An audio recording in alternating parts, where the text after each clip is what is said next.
Bonsoir à toutes, bonsoir à tous, bonsoir à tous les internautes et bienvenue à ce webinaire autour de la question du toucher dans les thérapies psychocorporelles et plus particulièrement du toucher guérissant dans la thérapie biodynamique. Et pour en parler, j'ai l'immense plaisir de recevoir Dominique Guiterrez. Bonsoir Dominique. Bonsoir, bonsoir Bruno, bonsoir à tous. Alors pour te présenter un peu, Dominique, dire que tu es formatrice au sein de l'école de psychologie biodynamique et même responsable pédagogique. Tu es aussi superviseuse et bien sûr thérapeute. Tu as eu aussi un parcours chamanique, peut-être tu nous en parleras aussi un petit peu. Mais surtout, tu as développé quelque chose de magnifique qui est la thérapie avec le cheval. Alors, ce que je peux dire, c'est que depuis que j'interroge les formateurs de cette école sur leur parcours, comment ils en sont venus à la thérapie biodynamique, aucun trajet n'est vraiment linéaire pour se rapprocher de son essence. Le tien de parcours, il suit la règle. Tu as eu aussi plusieurs vies pour arriver à qui tu es aujourd'hui. Mais justement, avant de nous parler du toucher guérissant, j'aimerais que tu nous parles un peu de toi, comment tu en es venu à la thérapie biodynamique et puis à ce travail de dentelle et d'alliance que j'ai pu te voir effectuer avec ce thérapeute qu'est le cheval. Hmm. Oui, c'est vrai.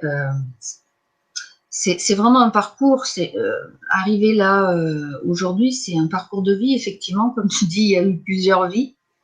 Et je pense que toutes ces vies, elles ont toutes une part de qui on est aujourd'hui en fait. Toutes les vies qu'on peut vivre, toutes les différentes époques de vie qu'on peut vivre et les différents parcours font de nous qui on est, y compris l'enfance. C'est vraiment tout comme un puzzle qui se met en place avec toutes les pièces qui viennent et qui au jour d'aujourd'hui font qui on est, et peut-être on va encore évoluer vers d'autres choses que ce qu'on est aujourd'hui.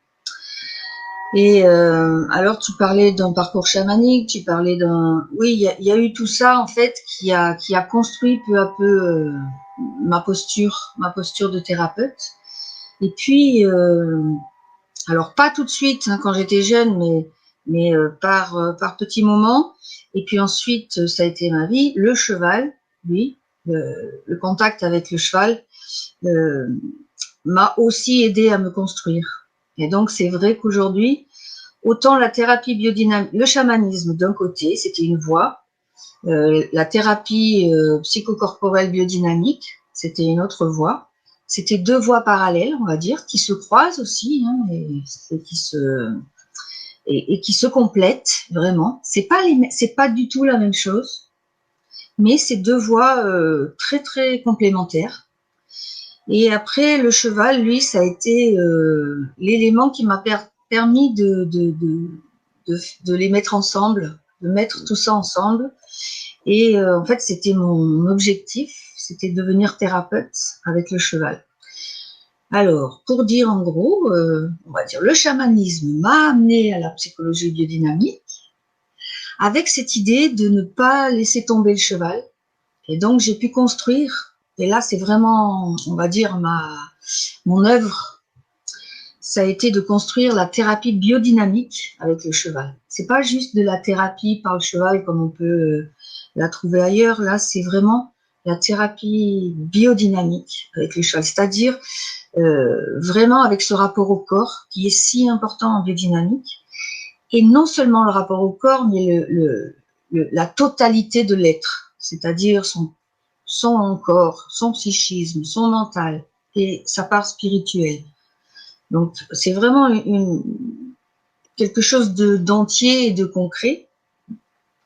Et voilà. Et je l'ai développé à la fois dans la biodynamique, hein, parce que oui, je suis thérapeute psychocorporelle biodynamique. Et à côté de ça, avec le cheval aussi, maintenant, c'est la thérapie psychocorporelle biodynamique accompagnée d'un cheval. Et comme tu l'as dit, c'est un vrai thérapeute. Je l'ai même expérimenté moi-même, c'est-à-dire que lui, il m'a aidé vraiment à réunir toutes les parties de moi, à devenir cohérente, à devenir congruente, c'est-à-dire à faire ce que je dis, à être qui je suis. Et je peux dire qu'il m'aide encore à ça, d'ailleurs. Je continue à apprendre avec lui, même si c'est plus en tant que cavalière ou en tant que être avec ou être à côté, même si aujourd'hui c'est être accompagnatrice de personnes qui sont en face d'un cheval, il continue à m'apprendre. Donc voilà. À un moment donné, c'est eux qui m'ont appris, je veux dire, même à parler, à apprendre à toucher. Ils m'ont appris à apprendre à toucher correctement, à continuer, à mettre la main en cherchant le bon toucher, le toucher juste. Et le toucher qui est en sécurité, autant pour moi que pour l'autre. Et ça, c'est vraiment grâce à eux que j'ai mis ça en œuvre. J'ai pu même, j'ai pu même apprendre aussi à toucher sans les mains, c'est-à-dire tous les différents touchers. Donc, c'était vraiment un apprentissage essentiel pour moi. Alors, j'aime bien ça, ce que tu dis, c'est le cheval qui t'a rassemblé, hein, qui a rassemblé les pièces du puzzle et puis qui t'a appris à parler, tu disais ça aussi, et puis qui t'a appris à poser tes mains. Donc, dans le sujet qui nous intéresse ce soir, c'est à tout à propos. Alors, pour continuer un peu ce webinaire, juste dire qu'il se décomposera en 2 temps, un temps où tu vas vraiment développer ton approche et puis un deuxième temps où on donnera la parole aux internautes qui auront certainement des questions à te poser. Alors, pour lancer ce webinaire, j'avais envie de te poser cette première question. Tu as parlé du bon toucher. C'est quoi un bon toucher? Et oui, Des fois, on entend, vous, les formateurs, quoi, dire ah, il a des bonnes mains, il a un bon toucher. Donc, si tu peux développer ça. oui, on peut développer ça dans ce sens que un bon toucher, c'est pas uniquement le sens du toucher. Alors c'est très important. Il y a besoin que il y a plusieurs niveaux pour dire un bon toucher. Parce qu'on peut avoir une très bonne main et pas un bon toucher. Une très bonne main qui peut être accueillante, qui peut être douce, qui peut avoir le bon mouvement. Et puis, il y a quelque chose qui manque. Et puis, on n'est pas à l'écoute de celui qui est massé ou de celui qui est touché. Donc, qu'est-ce que c'est qu'un bon toucher? C'est un toucher qui est juste, qui est au bon moment, au bon endroit, et avec une grande qualité, qui est la qualité d'être, la présence. Déjà, on peut dire que la première chose qui est vraiment, vraiment, vraiment importante, c'est la présence. La présence, c'est l'éthique, l'intention qui est dans celui qui touche, en fait. Donc, on parle de toucher. Quand on parle de toucher, on peut parler de plein de choses. On peut parler déjà du sens du toucher, c'est-à-dire celui qui passe par la peau, par la main,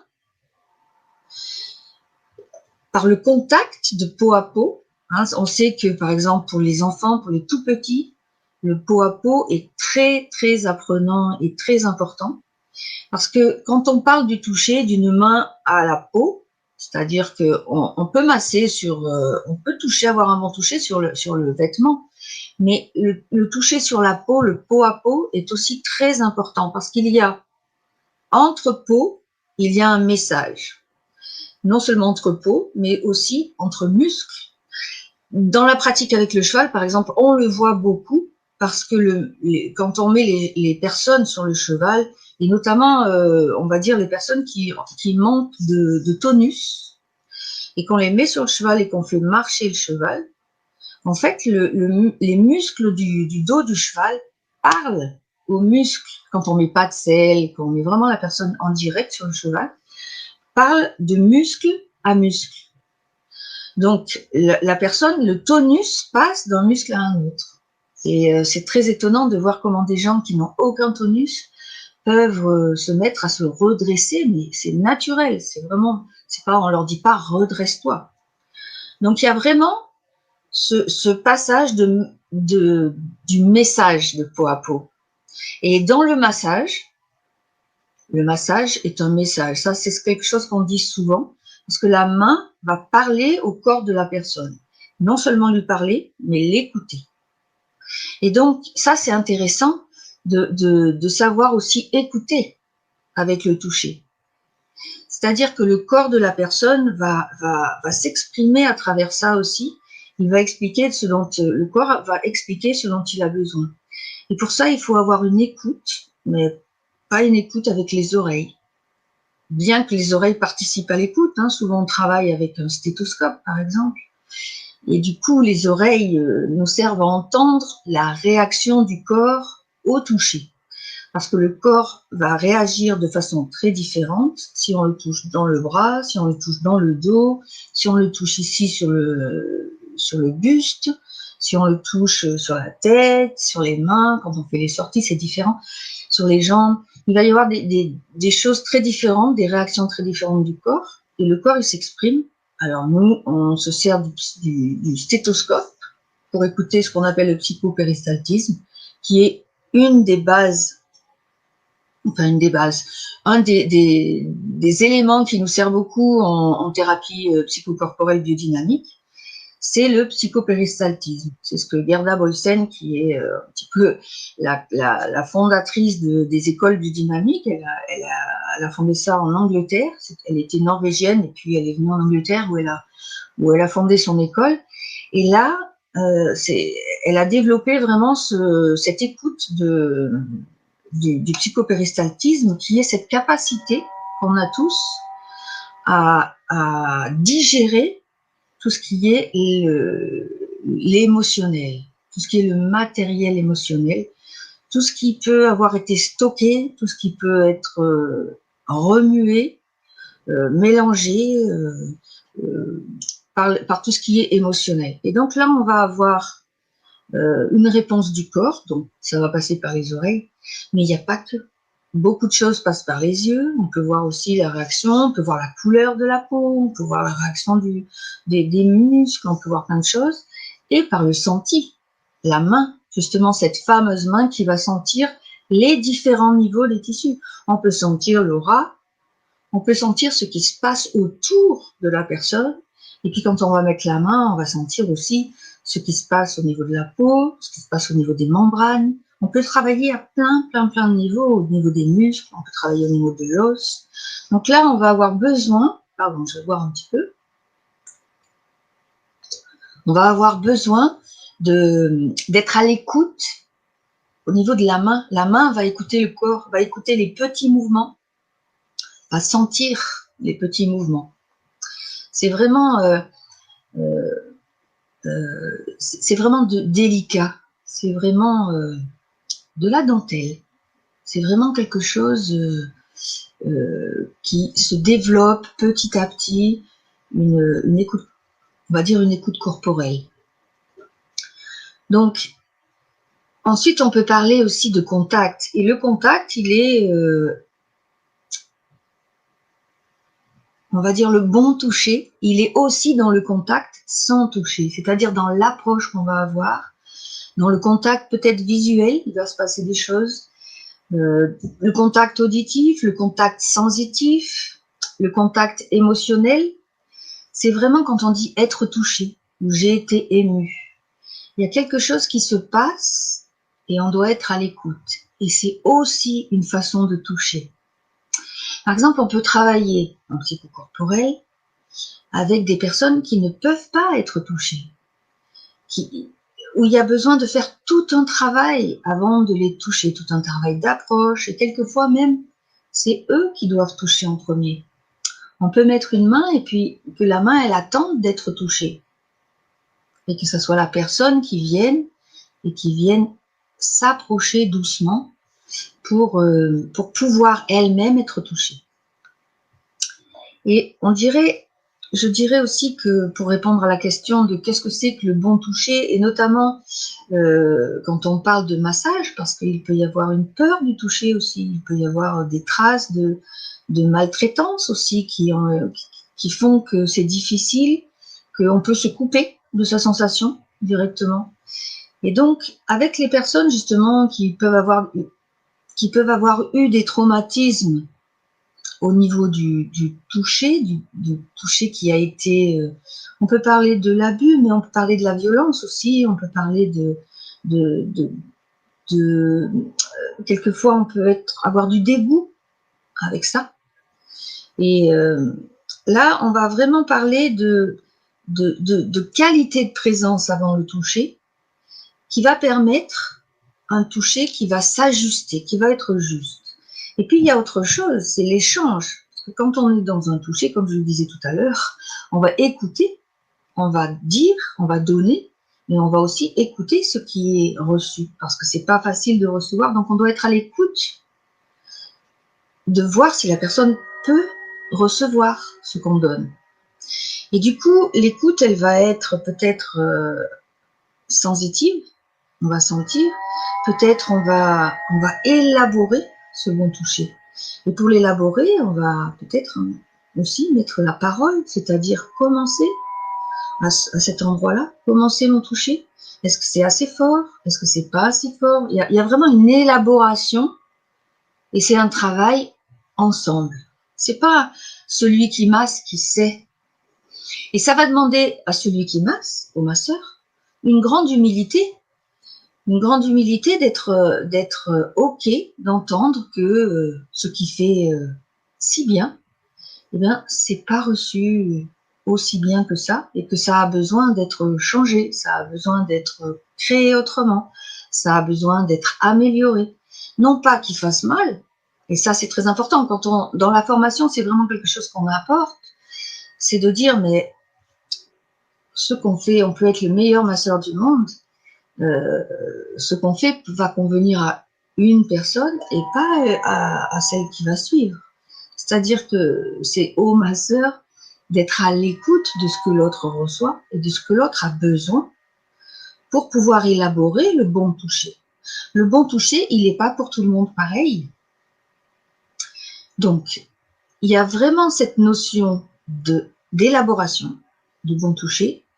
Il y a vraiment cette notion de ne pas savoir quel est le bon toucher, c'est-à-dire être ouverte et ouvert en tant que masseur ou thérapeute à comment on élabore ensemble ce toucher. Et puis, il y a la responsabilisation de celui qui reçoit, c'est-à-dire que le thérapeute va aussi aider la personne qui reçoit à pouvoir dire ça me va pas, parce que c'est pas simple non plus de dire à un thérapeute qui est spécialiste, qui est professionnel du toucher et du travail avec le corps, ça me va pas. C'est difficile. Donc, et ça paraît même incongru, on va pas oser le dire parce que il sait normalement. Donc, il va falloir aider la personne vraiment à se responsabiliser au niveau de comment il peut guider en fait la personne qui le touche. Alors voilà, je ne sais pas si j'ai parlé vraiment de... Il y a une autre... il y a quelque chose d'autre qui est important dans le bon toucher, la notion de bon toucher, c'est vraiment l'éthique et l'ouverture de la personne qui masse, c'est-à-dire l'intention qu'elle y met. C'est-à-dire qu'il y a vraiment... Souvent dans la formation aussi, on peut dire, voilà, mettez votre cœur dans vos mains et massez avec votre cœur. C'est lui qui va faire le travail. En fait, dans le lien qui va se faire entre la personne et la personne massée et le client, il va y avoir vraiment cette notion d'intention et d'amour de l'autre, un amour qui est inconditionnel et qui est entre guillemets sain, S-A-I-N. C'est bien que tu... Bon, j'avais des questions, mais tu as déjà répondu. Une de mes questions, c'était justement par rapport au trauma. Comment passer d'un toucher traumatique à un toucher guérissant? Alors, tu as commencé à y répondre. Oui, il y a beaucoup, on peut dire, il y a beaucoup de façons d'y arriver. Et on ne peut pas dire comment faire, c'est comme ça, comme ça, comme ça. Comme en biodynamique, hein, toujours, il n'y a pas de recette. C'est vraiment adapté et adaptable à la personne. Et on va pas le forcer. On va le soutenir, on va l'inviter, comment dire,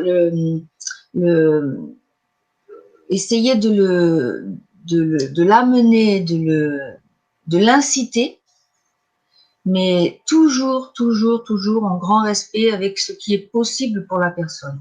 Alors, quand on dit ce qui est possible, des fois, il y a ceux qui veulent rester dans cette zone de confort et qui peuvent pas en sortir, qui peuvent jamais aller un petit peu plus loin.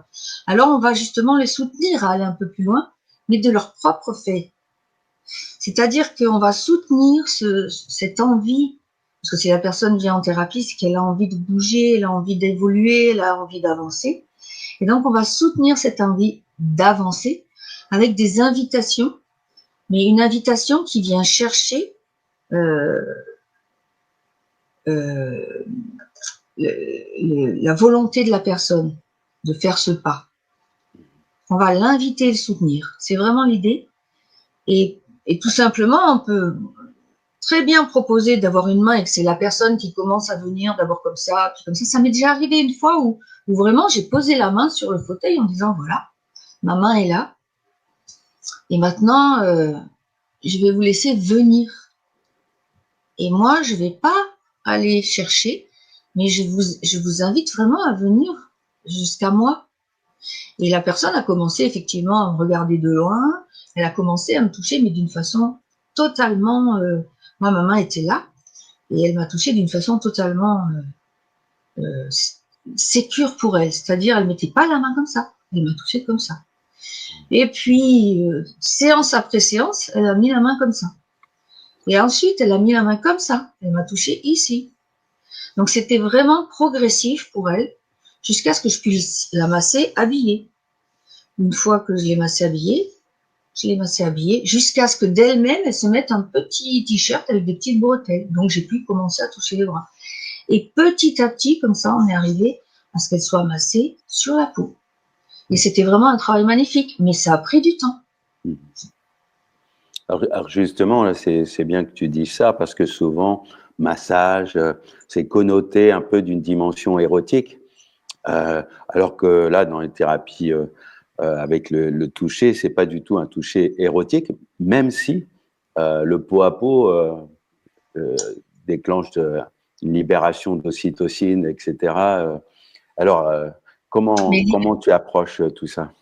Eh ben, l'idée de, quand on parle d'ocytocine et d'érotisme dans le massage, l'érotisme, il va être intentionnel. C'est l'intention qui est derrière. C'est-à-dire que si le thérapeute veut vraiment aligner, et qu'il est là pour accompagner la personne à faire un travail personnel et, on va dire, psychothérapeutique, le toucher, il va être adapté à ça et il va être très doux. Il peut être très doux. On a des massages où vraiment qui réveillent le ressenti vraiment, comme tu dis, qui, qui produit l'ocytocine, cette hormone de l'amour. Mais c'est une ocytocine que le bébé développe, que vraiment le tout petit peut développer, et ça a une notion d'érotique que si on met, mais ça dépend en plus que ce qu'on appelle l'érotisme. Parce que si c'est juste le bien-être qu'on ressent sur la peau, c'est un érotisme sain. Si c'est vraiment ça qui est le plus important, je crois, c'est comment le thérapeute a cette approche, comment en lui c'est clair, c'est vraiment, je disais aligné tout à l'heure, et l'intention saine, et comment c'est accompagné. Peut-être il y a besoin de mots, peut-être il y a besoin de faire parler la personne qui reçoit. Il y a besoin de savoir où elle est, où est-ce que c'est, comment elle le reçoit, etc. Donc, moi, il me semble vraiment que le travail le plus important à ce niveau-là, c'est le thérapeute qui doit le faire dans le sens et il doit être aussi vraiment à l'écoute parce que quand il y a un traumatisme sur le toucher, il doit être vraiment à l'écoute de où est-ce qu'il faut, jusqu'où il faut aller, quand est-ce qu'il faut s'arrêter et de travailler avec la personne qui est traumatisée et qui est là, qu'elle ne supporte rien, qu'elle dise stop au moment où elle sent que c'est peut-être bizarre pour elle et qu'il y ait un ajustement à ce moment-là. Et c'est ce que je disais tout à l'heure quand on élabore, c'est-à-dire qu'on invite vraiment la personne. Et alors, non seulement on l'invite, mais on surveille qu'elle le fait. C'est-à-dire vraiment, on va travailler avec elle et on la laisse pas repartir dans un fonctionnement ancien qui est de supporter ou de se couper. Et c'est pour ça que la main est très importante, le toucher qui reçoit, le thérapeute qui reçoit l'information, il va sentir si tout d'un coup le bras qu'il a sous la main, la personne s'est coupée et qu'elle donne son corps à la science. Hein, il va le sentir, ça devient, c'est plus vivant. Il ne sentira plus le vivant. Et donc le travail quand on parle d'érotisme ou pas, c'est pas l'érotisme qu'on cherche, c'est le vivant. C'est exactement ça. Donc l'ocytocine, la production d'ocytocine, c'est une production du vivant. Et ça, on peut vraiment l'aider, le soutenir, le faire venir. Mais je trouve ça bien de clarifier cette position, en tout cas par rapport au toucher. Alors, ce que je trouvais intéressant aussi, c'est que l'intention, je crois avoir compris quand tu disais, permet de s'adresser à différentes couches du corps. C'est-à-dire vraiment, tu disais de peau à peau, de muscle à muscle, mais on pourrait presque dire d'âme à âme, en fait. Tout à fait, on peut le dire. On peut le dire vraiment parce que si on regarde le massage, par exemple, on prend un massage, hein, il y a des protocoles de massage, après on les adapte, hein, il y a des protocoles de massage et ils sont importants. Mais le même massage, on peut s'en servir pour plusieurs choses. On va pouvoir s'en servir avec différentes intentions. Et ils vont pas avoir le même effet. On va pas s'adresser au même endroit de la personne. Et quand tu dis de âme à âme, oui, c'est ça. Parce que quelquefois, on va travailler avec une intention et bien la personne, elle va nous donner des retours.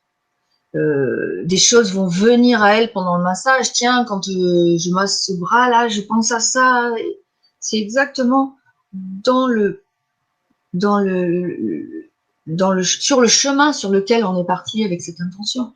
Par exemple, on veut travailler, que la personne prenne confiance en elle, qu'elle se sente chez elle, qu'elle soit en sécurité, qu'elle se sente quelqu'un de bien, etc. Donc, on va mettre des intentions.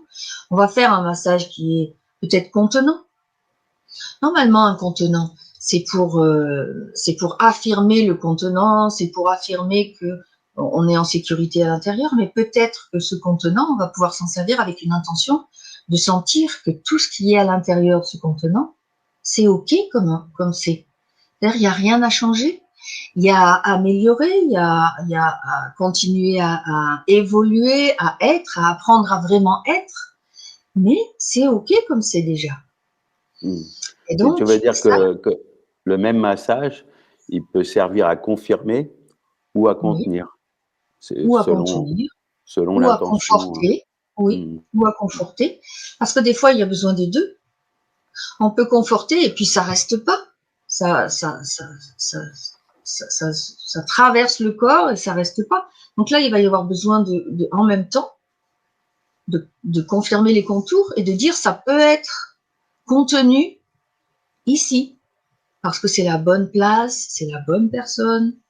Voilà, et on va vraiment conforter la personne non seulement dans ses limites, dans son corps, mais aussi dans qui elle est. Et aussi, toujours ce même massage de contenant, il peut servir à faire prendre conscience à la personne de son corps. Parce que souvent, j'aime à dire que on a des yeux et on se voit dans une glace. Mais quand on se touche, les doigts, ils n'ont pas les mêmes yeux. C'est pas le même corps qu'on touche. C'est le corps qu'on touche, comme ça, partout, comme ça. C'est pas le même que celui qu'on voit dans la glace. Faites le test. Faites le test chez vous. Regardez-vous dans la glace. Voilà. Et puis après, allongez-vous et touchez-vous avec un toucher doux pour voir vraiment comment c'est chez vous. Et vous allez voir que c'est pas du tout le même corps. On n'a pas du tout les mêmes sensations, on n'a pas du tout la même image du corps qu'on a eu dans la glace. Mais pas du tout. On change même de forme, on change d'épaisseur. Les yeux des doigts ne sont pas les mêmes. Ils ne donnent pas les mêmes informations au cerveau. Et pourtant, c'est bien mes yeux qui m'ont vu dans la glace, et c'est bien mes mains qui me touchent. Mais c'est pas le même. C'est, pour reprendre le langage des non-voyants, les mains viennent brailler le corps de l'autre, avoir une lecture plus sensible, en fait. Oui. Et je ne sais pas si vous avez remarqué, mais quand on vous masse, la sensation de bien-être que ça apporte, on peut dire fait se sentir beau, fait se sentir juste, à la bonne place, dans le bon corps. Et quand tu parles d'érotisme, tu parlais tout à l'heure d'érotisme, mais on pourrait même faire un pont. C'est aussi dans le rapport amoureux, c'est pareil. Quand on a ces caresses, on va dire, on peut se sentir beau à travers la main de l'autre. Et juste, il y a une condition dans ce cas-là, c'est qu'il y a l'amour de l'autre. Alors que dans le massage thérapeutique, il y a l'amour, mais c'est pas l'amour de l'autre conditionnel et unique, c'est un amour universel. C'est quelque chose qu'on est aimé par la vie. C'est comme si le thérapeute qui est là et qui nous masse, il représente la vie. Il représente l'univers. Et là, on devient aimé par l'univers. Ça prend une autre dimension. Et ça peut parler d'âme à âme, effectivement. Et aussi, ce qui va passer dans la main du thérapeute, c'est aussi quelque chose qui est souvent en dehors de notre conscience. Oui, je pense que c'est des messages de l'univers, à la fois. On peut le voir et des fois on peut le sentir. Il y a quelque chose qui nous transporte. C'est un petit peu comme dans le chamanisme. Il y a le tambour, il y a le cheval, il y a plein de choses qui peuvent nous transporter un peu dans un autre monde. Et bien, quelquefois, le toucher, le bon toucher, et ça, le toucher bien élaboré, peut vraiment nous transporter dans un autre monde. Il peut y avoir des visions qui viennent. Parce que, pareil, ce bon toucher, quand il va accueillir l'autre tel qu'il est, il va aller dans un endroit du corps où on a stocké quelque chose qu'on voulait oublier ou qu'on a oublié. Il va réveiller cette mémoire-là. Et il va falloir qu'il soit suffisamment bon. On pourrait employer ce terme-là qui est employé pour la bonne mère par Winnicott. Mais ce toucher-là, eh bien, ça va être le même que celui de la mère qui va pouvoir accueillir ce qui va se décoincer, parce que souvent, on dit la douleur dans le corps, c'est une stase d'énergie, c'est une énergie qui peut pas bouger, qui s'enquiste quelque part. Et avec un toucher suffisamment bon, c'est-à-dire suffisamment sécure, là, on va pouvoir débloquer des choses, on va pouvoir les accueillir. C'est vraiment, quand on dit accueillir, c'est deux mains ouvertes. C'est encore du toucher, mais là, on va accueillir quelque chose. C'est peut-être, on va toucher une énergie, on va toucher quelque chose, on peut accueillir un toucher de cœur. On peut vraiment accueillir plein de choses comme ça, dans cette main ouverte qui est dans le pot à pot. Alors, je ne sais pas si j'ai répondu. Si, mais pour reprendre, ça fait penser à une phrase de Paul Valéry qui disait « Ce qu'il y a de plus profond chez l'homme, c'est la peau ». C'est-à-dire que cette capacité à aller toucher l'autre dans sa plus grande profondeur, en fait. C'est ce que tu dis là. C'est. Oui. Mm. Oui, c'est pas rien de toucher. Par exemple, c'est immense. Même quand on n'est pas dans un cadre thérapeutique, par exemple, vous avez un ami qui est pas bien. Qu'est-ce que vous faites? Vous approchez de lui et vous lui mettez la main sur l'épaule. Et rien que ça va transmettre quelque chose à son cœur, ça va transmettre quelque chose à son âme et à tout son corps. Il y a quelque chose qui va, la main d'un ami sur l'épaule, mais c'est énorme. C'est-à-dire que ça amène du réconfort. Donc, le toucher n'est jamais, il faut pas penser que c'est anodin. C'est jamais anodin. Par exemple, un toucher, ça peut être simplement accueillir quelqu'un, faire un travail, par exemple, sur ses lignées ou je ne sais pas. Ça peut être simplement, on est assis et la personne s'assoit devant nous, le dos contre notre devant. Et là, c'est juste deux corps qui se touchent, ou même dos à dos, on peut être dos à dos. Il se passe des choses. Il se passe déjà des choses parce que dans le dos à dos, par exemple, il y a le soutien. Dans la personne s'assoit, il y a vraiment il n'y a pas besoin des bras pour faire ça, il y a vraiment le fait d'être pris dans les bras, même sans les bras. Parce que des fois, c'est pas possible, ça. Mais la personne est assise et on est juste comme ça. Et on peut passer un moment où elle va sentir comment elle peut être. Et c'est elle qui va avoir besoin même de se mettre en cocon comme ça à l'intérieur. Ou alors on peut vraiment travailler sur les liens de toutes les lignées derrière. Les lignées masculines, les lignées féminines. Quel que soit le but, enfin le but ou même des fois il n'y a pas le but et le but arrive après avec le toucher. C'est-à-dire que le toucher déclenche quelque chose.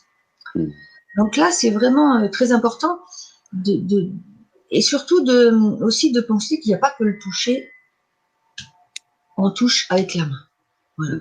Un regard peut toucher. Dans la rue, par exemple, quand on travaille sur le garant, c'est-à-dire qu'on recherche on va dire la personne qui représente le garant.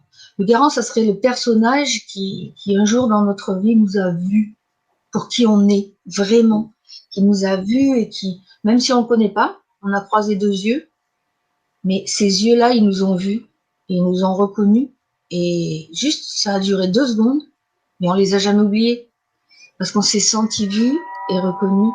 Et du coup, on peut ces yeux, on peut les appeler toute notre vie. Et c'est vraiment comme un ancrage. Et ben, c'est juste qu'ils nous ont touchés.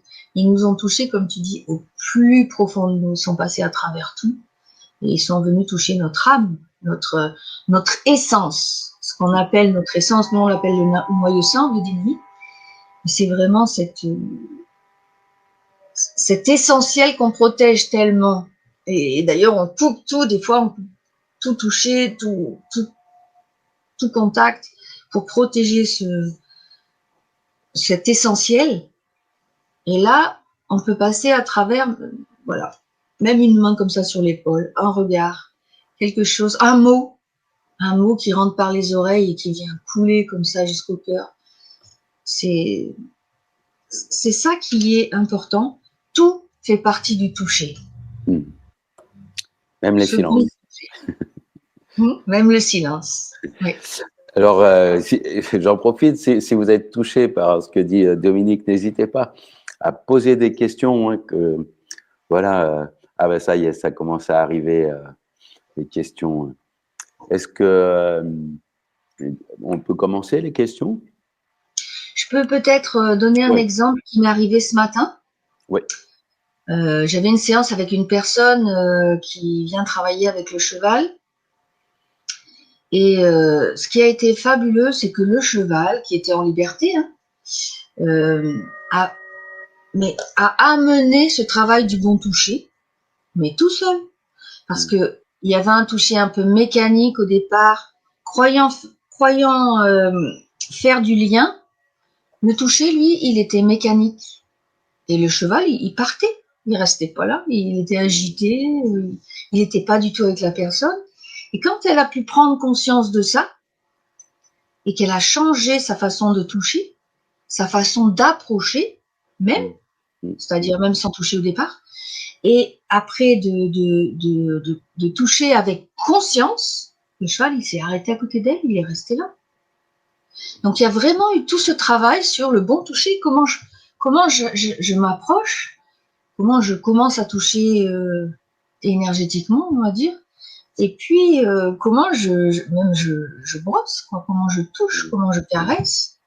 Et le cheval s'est calmé, il est resté à côté, à partir du moment où le toucher a été fait en conscience, partagé. Oui, oui. Alors Et ça, c'était fabuleux. dans cet art de la réciprocité aussi, puisqu'on ne peut pas toucher sans être touché, ça c'est intéressant d'être épris de ce qu'on touche réellement pour que ça soit partageable en fait. Oui, Il y a oui, cet amour-là. Moi, je suis toujours émerveillé dans mes mains de ce que je oui, touche de mon patient ou de. oui. Et on peut être émerveillé et aimer la personne, le corps qu'on est en train de, de masser, parce que c'est comme on disait tout à l'heure, c'est l'intention qui est alignée, et c'est un amour, comme un amour qui vient d'ailleurs, qui nous traverse en fait. C'est un amour inconditionnel, ce fameux amour inconditionnel dont on Alors parle souvent. justement, Mais pardon. vas-y. Non, il y a une question par rapport à ça. Si une personne n'a jamais reçu de toucher affectif, on va dire, des parents, Oui. comment cette personne peut reconnaître un toucher apaisant ou bienveillant? C'est une question de Ben, Patricia. c'est une très bonne question, une très belle question. Parce que souvent on dit, mais si j'ai pas connu, je peux pas reconnaître. Effectivement, on peut pas reconnaître, mais on peut apprendre à connaître. C'est-à-dire que ça va être un apprivoisement de ce ressenti. C'est un ressenti en fait. Et ce que tout à l'heure, je parlais de responsabiliser celui qui reçoit, mais c'est vraiment un travail d'apprentissage qu'il va y avoir à faire sur qu'est-ce que je sens, quel effet ça me fait. Et ça me fait ça sur la peau, mais à l'intérieur, ça me fait quoi? Et c'est un apprentissage petit à petit de savoir ce qui est bon pour moi ou de ce qui est pas bon pour moi. Et du coup, petit à petit, non seulement j'apprends le toucher, ce que c'est, j'apprends à reconnaître celui qui est bon pour moi ou celui qui est pas bon pour moi, et j'apprends aussi à me connaître. Et ça c'est peut-être qu'il pourra pas reconnaître parce qu'il a jamais touché. Alors après, je crois, moi, qu'un enfant, qu'une personne, elle est encore là parce qu'elle a reçu quelque chose, quelque part, un jour. Peut-être que c'était très éphémère, mais il y a quelque chose qui a été reçu. Alors, peut-être c'était pas avec du toucher, mais elle a été touchée autrement par quelque chose. Et ça a sûrement laissé une trace quelque part. Et peut-être que c'est aussi une recherche à faire ensemble avec le thérapeute. Et du coup, ça va aider à reconnaître que ça c'est bon ou que ça c'est pas bon. Donc il y a 1000 chemins, on peut pas dire comment faire, encore une fois, il n'y a pas de recette, mais la recette c'est aider la personne à être elle-même et à savoir ce qu'elle sent, à apprivoiser ce qu'elle sent et à voir si c'est bon ou si c'est pas bon. Et c'est pas parce que c'est bon pour tout le monde que ça sera bon pour moi. Peut-être ce truc-là qui est super pour tout le monde, et ben pour moi, non. Et quand après je m'aperçois que pour moi non, c'est pas comme ça que c'est bon, c'est autrement, je finis par entendre et par voir que ce truc-là qui était bon pour tout le monde, finalement, c'est pas vraiment tout le monde. Il y en a d'autres qui sont comme moi. Et du coup, je commence à me sentir normal d'avoir d'autres ressentis que les autres. Puis des fois, je finis par m'apercevoir que finalement, ben, moi aussi j'aime bien ça quand même, peut-être. Donc il y a vraiment plein de voies différentes. mais c'est vraiment un apprivoisement, un apprentissage. Ben, merci de ta réponse. Il y a plusieurs questions là autour de. En gros, on pourrait résumer ça sur est-ce qu'un massage peut transmettre une énergie négative sans qu'on le veuille? Si une personne, est-ce que un sentiment de mal-être ou désagréable puisse remonter à la conscience le lendemain, par exemple, de la séance de massage? Et si oui, que faire? Voilà, il y a beaucoup de questions qui tournent autour des énergies qu'on pourrait prendre de l'autre. Alors là, j'imagine que la personne qui pose cette question pose la question pour du côté masseur ou du côté massé, c'est différent. J'ai l'impression que c'est du côté massé, là. Hein. Oui. Donc du côté massé, est-ce que la personne, le massage peut transmettre des énergies négatives? Bah, ça va dépendre de par qui on est massé et de quelle est la relation qu'on a avec celui qui masse, celle qui masse. Et transmettre des énergies négatives, comment est-ce que je pourrais expliquer ça? Parce que oui, effectivement, on peut ressentir plus tard l'effet qui est désagréable, mais je ne crois pas que ça soit l'énergie négative qu'on a reçue qui est peut-être désagréable. C'est peut-être le travail que fait le massage qui vient réveiller des choses qui sont déjà dans mon corps, qui sont déjà cachées dedans et qui viennent être remuées, être remontées à la surface. Ou là, ça c'est possible. Après, il y a besoin de choisir la personne avec qui on travaille, ça c'est sûr. Il y a besoin, comme je disais tout à l'heure, que ce soit une personne qui ait de l'éthique, que ce soit une personne qui soit claire, que ce soit une personne qui professionnellement soit, on va dire, formée correctement et qu'elle développe vraiment cette éthique dans le toucher. Parce que c'est pas anodin, c'est pas parce qu'on a appris un massage que qu'on peut le faire à tout va et que ça, il n'a pas d'impact. C'est juste un massage de bien-être. Il y a besoin de se rappeler que dans le toucher, ce qui est important aussi, c'est l'intention. C'est le cadre dans lequel on le fait. Par exemple, le cadre est vraiment très, très important. Le cadre, il protège autant d'ailleurs le massé que le masseur.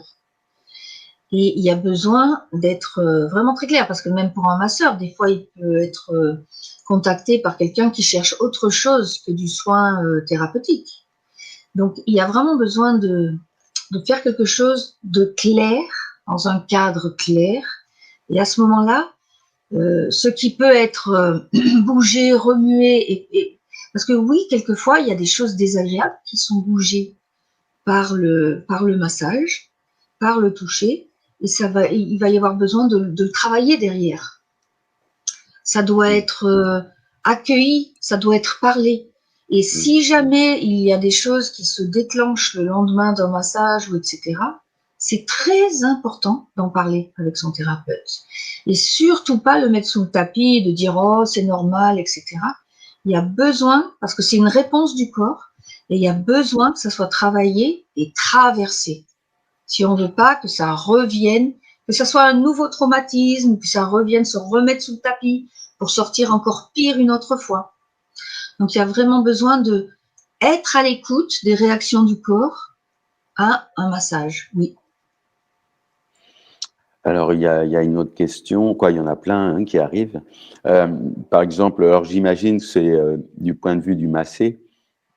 Dans l'anorexie, comment ne pas renforcer la sensation de dégoût alors que la personne est maigre? J'arrive pas à savoir si c'est le thérapeute, là, si c'est le masseur qui a du dégoût ou si c'est la massée ou le massé. On pourrait Généralement, parler de toute façon, on peut répondre ouais, des les deux deux. côtés. Mm. Le massé lui-même, en anorexie, souvent, on peut dire qu'il y a ce refus du corps de la matière.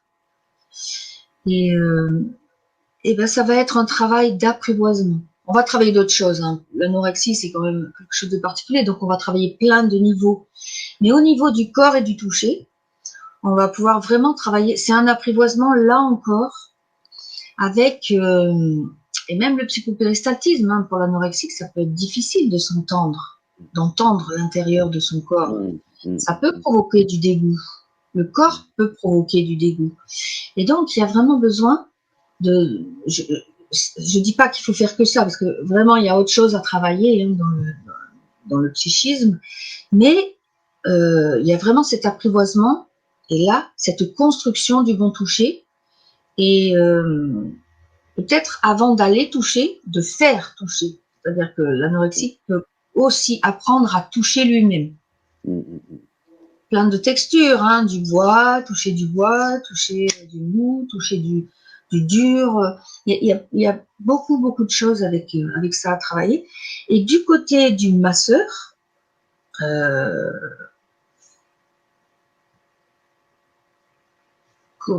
c'est difficile à imaginer du dégoût, mais ça peut arriver, un corps nous dégoûte. Ça peut arriver. Ou un corps avec du psoriasis, ou un corps avec... Ouais. Donc, alors moi, je peux dire que ça m'est arrivé une fois. Pas arrivé souvent, hein, une fois sur toute la carrière. Et je dois dire que comment j'ai traversé ça, c'est en me focalisant sur le massage et sur ce dont la personne avait besoin. Donc, en tant que masseur, c'est complètement parti cette sensation. C'est-à-dire que je me suis vraiment focalisée sur ce dont la personne avait besoin. Et là, du coup, ce corps que je trouvais, que j'avais du mal à toucher, tout d'un coup m'a demandé des choses, a parlé à mes mains, et mes mains se sont mis à discuter avec, et c'était fini. Donc je crois que c'est important d'être là avec l'autre et pour l'autre. Et que tout corps a sa, on va dire, magnificence. Quelque part, tout corps est magnifique. Parce que tout corps est adapté à la personne à qui il appartient. Donc, s'il est comme ça, ce corps, c'est que la personne a besoin de ça pour traverser la vie. Et donc, peut-être il y a besoin d'être aidé, mais justement, il y a si on est là au service quand on est thérapeute, et si on se met au service, on traverse.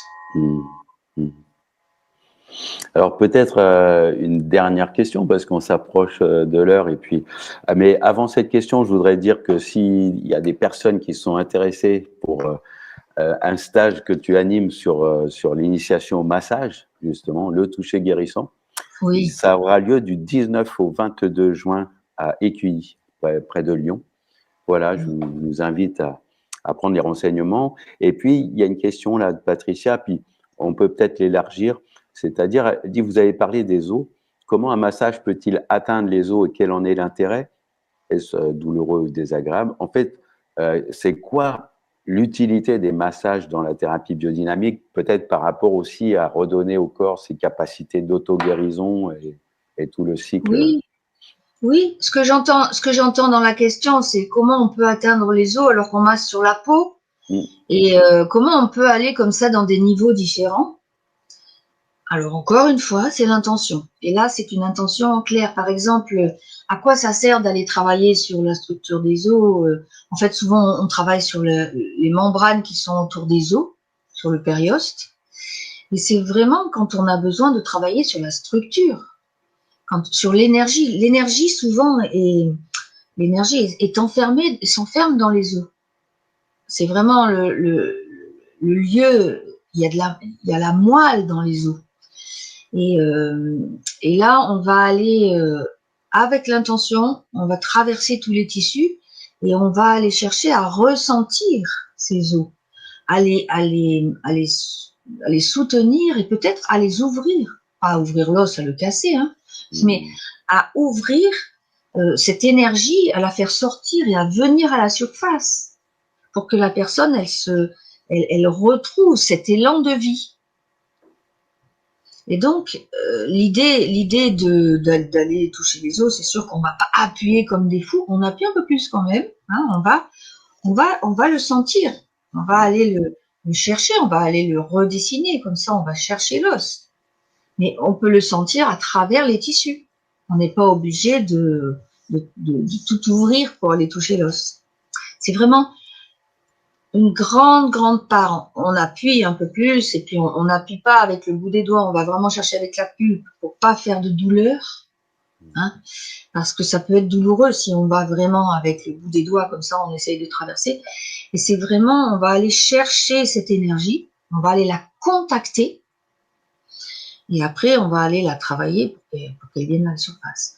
Et du coup, c'est vraiment, ça dépend de où on en est dans la thérapie et de ce qui a besoin de travailler. On va pas masser l'os pour masser l'os. C'est pas juste comme ça. Il y a une raison, il y a une intention, et il y a on va dire, une congruence. C'est-à-dire qu'on le fait pas n'importe quand et n'importe où.